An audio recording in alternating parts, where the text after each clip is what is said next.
Bıraksın elinden, yer kaldırın belinden. Kimiz kuyruğundan tutun, kimiz yalından. Dehdeyin anam, dehdeyin. Kaldırın kızlar, dehdeyin. Bir benim atıma dehdeyin. Kaldırın nenem, dehdeyin.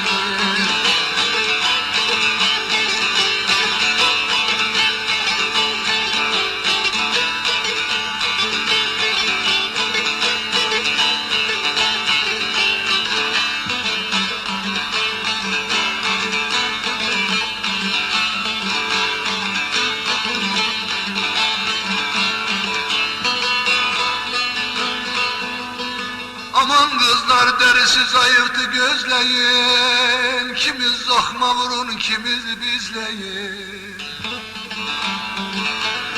Bir yanını yıkın, bir yanını düzleyin. Dehdeyin anam, dehdeyin. Kaldırın kızlar, dehdeyin. Hepiniz birden dehdeyin. Kaldırın nenem, dehdeyin. Kaldırın güzel, dehdeyin.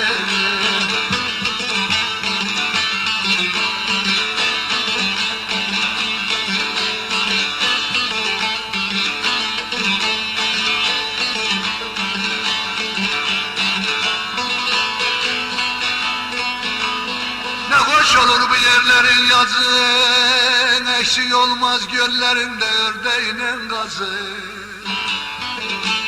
Var olsun ilişkinin gelini kızı, dehdeyin anam, dehdeyin. Kaldırın nenem, dehdeyin. Bir benim atıma dehdeyin. Dehdeyin nenem, dehdeyin.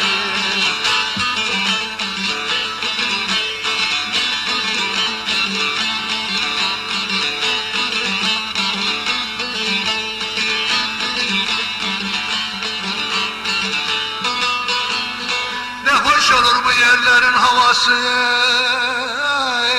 eksi olmaz koç yiğidin devası. Budur size Gülşenliğin duası, dehdeyin anam, dehdeyin. Kaldırın nenem, dehdeyin. Kaldırın